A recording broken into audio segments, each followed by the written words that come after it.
Subscribe Indian News Analysis channel and press the bell icon for the latest defense updates. आईने हिंदी के एक नए episode में आपका स्वागत है, जहां आपके लिए लेकर के आते हैं इंडियन डिफेंस की टॉप 4 अपडेट्स को।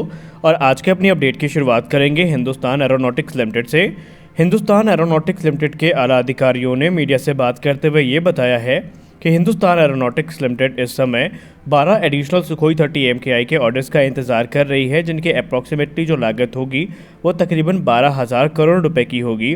और इसमें जो सपोर्ट इक्विपमेंट्स और स्पेयर्स हैं वो भी शामिल हैं।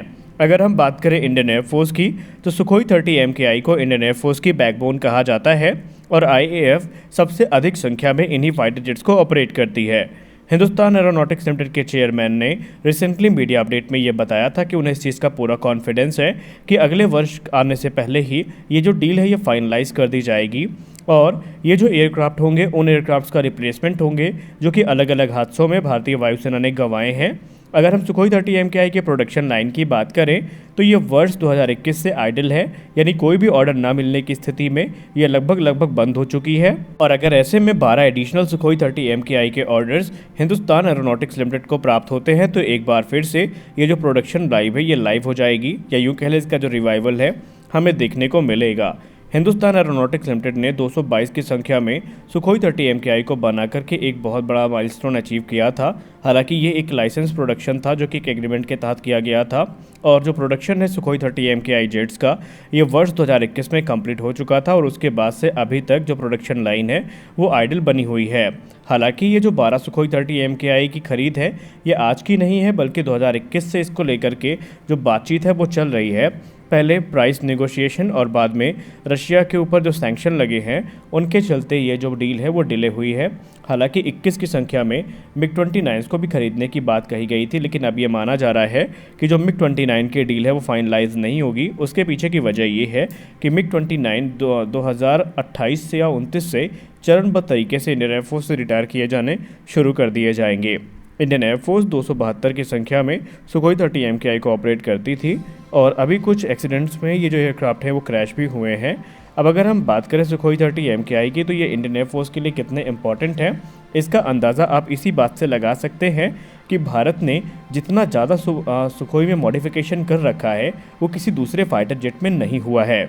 हम ऐसा क्यों बोल रहे हैं, इसके पीछे एक वजह है। दरअसल सुखोई 30 MKI में भारत ने अपने लगभग सारे स्वदेशी वेपन्स को इंटीग्रेट कर रखा है, फिर चाहे वो ब्रह्मोस सुपरसोनिक क्रूज मिसाइल हो या फिर रुद्रम मिसाइल हो। रुद्रम के आने वाले जो सभी वेरिएंट्स हैं वो सुखोई से ऑपरेट किए जाएंगे। इसके अलावा अस्त्र सीरीज़ की तीनों मिसाइल, जिसमें अस्त्र मार्क 1, अस्त्र मार्क 2 और अस्त्र मार्क 3 शामिल है, वो भी सुखोई 30 MKI के ही स्ट्राइक पैकेज का हिस्सा होने वाली हैं।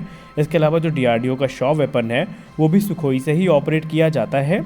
आने वाले समय में कहा जा रहा है कि और भी दूसरे जो वेपन्स हैं वो सुखोई 30 MKI में इंटीग्रेट किए जाएंगे।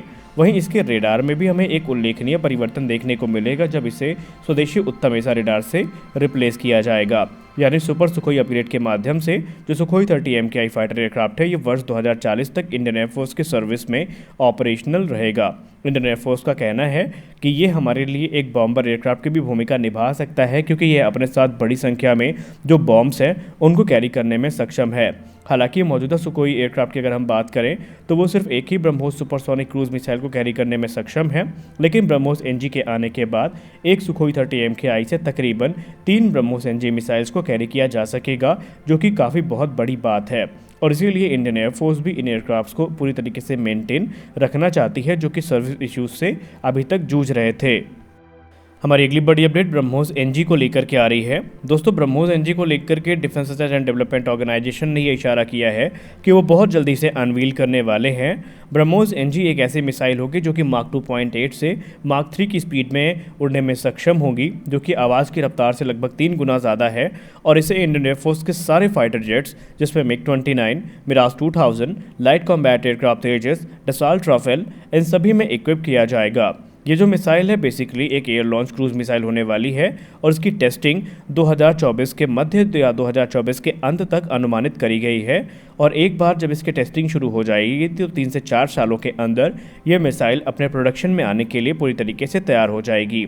माना जा रहा है कि भारतीय वायुसेना इस मिसाइल को लेकर के जितनी ज़्यादा उत्साहित है उससे कहीं ज़्यादा इंडियन नेवी उत्साहित है। ये मिसाइल 290 किलोमीटर तक मार करने में सक्षम होगी और ये मार्क 3 की स्पीड में उड़ने में भी सक्षम होगी। इंडियन नेवी भी इस पूरे प्रोग्राम को मॉनिटर कर रही है और माना जा रहा है कि ब्रह्मोस एनजी का एक नेवल वेरिएंट भी तैयार किया जाएगा जो कि इंडियन नेवी के हिसाब से होगा। इस मिसाइल की कॉम्पैक्ट साइज़ और लाइट वेट इसे काफ़ी ज़्यादा घातक बनाते हैं और इसे जो छोटे फाइटर जेट्स हैं उसमें भी इंटीग्रेट करने के लिए ये सारी स्पेसिफिकेशन इसको कैपेबल बना देती हैं।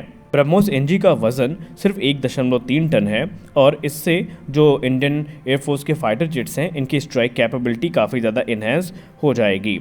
अब रिपोर्ट्स तो ये भी कह रही हैं कि ब्रह्मोस पे ही आधारित एक सबमरीन लॉन्च क्रूज मिसाइल भी तैयार की जा रही है जो कि भारतीय नौसेना के सबमरीन को ध्यान में रख कर के बनाई जा रही हैं जिन्हें टॉर्पीडो ट्यूब से लॉन्च किया जा सकेगा। और इस तरह की जो मिसाइल्स हैं आने वाले भविष्य में इनकी डिमांड काफ़ी ज़्यादा होगी। डीआरडीओ को इस चीज़ का भी पूर्ण अनुमान है और बताया ये जा रहा है कि दुनिया के तमाम देश इस समय ब्रह्मोस एनजी प्रोग्राम को मॉनिटर कर रहे हैं क्योंकि वो भारत से इन मिसाइल्स को खरीदने के लिए इच्छुक हैं। तो आने वाला समय हमारे लिए काफ़ी ज़्यादा इंपॉर्टेंट होने वाला है क्योंकि ये मिसाइल न सिर्फ हमारी सर्विसेज की ताकत बढ़ाएंगी बल्कि हमको काफ़ी ज़्यादा कस्टमर्स भी लाके देंगी। हमारी अगली बड़ी update defence research and development organisation को लेकर के आ रही है। दोस्तों डीआरडीओ इस समय एक ऐसी मिसाइल पे काम कर रहा है जो जब बन के तैयार होगी तो इससे इंडियन एयरफोर्स की स्ट्राइक कैपेबिलिटी कई गुना ज़्यादा बढ़ जाएगी। एक चीज़ तो हम सब अच्छे से जानते हैं कि डीआरडीओ के द्वारा स्मार्ट एंटी एयरफील्ड वेपन को विकसित किया गया है जिसको हम शॉ के नाम से जानते हैं जो कि एक लॉन्ग रेंज का precision guided anti airfield weapon है। लेकिन इस समय डीआरडीओ शॉ के लिए एक मदर मिसाइल को बना रहा है। मदर मिसाइल बेसिकली है क्या?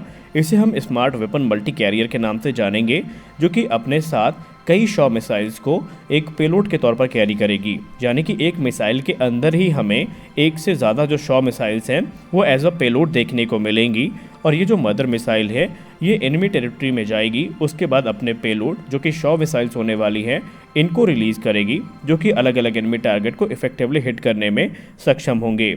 और इससे सबसे बढ़िया बेनिफिट ये रहेगा कि काफ़ी लो कॉस्ट में जो एनिमी है उनके खेमे में हम अच्छी खासी तबाही मचा सकेंगे।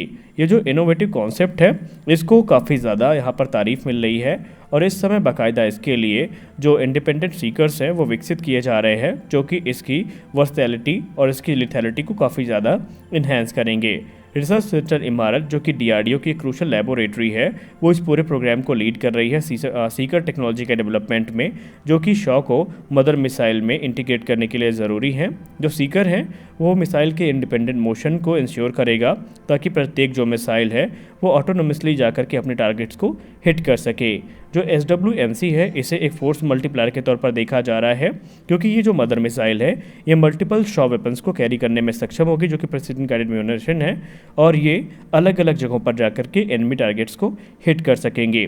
माना जा रहा है कि मदर मिसाइल के आने के बाद जो वेपन की रेंज है वो लगभग 2 गुनी हो जाएगी यानी तकरीबन 200 किलोमीटर के आसपास इनकी रेंज होगी और जो लॉन्चिंग प्लेटफॉर्म है वो एक सेफ डिस्टेंस में इस मिसाइल को लॉन्च करेगा और एनिमी के सारे के टारगेट तबाह हो जाएंगे। तो आज के इस वीडियो में बस इतना ही। मिलते हैं अगले वीडियो में कुछ और अपडेट्स के साथ, तब तक के लिए जय हिंद।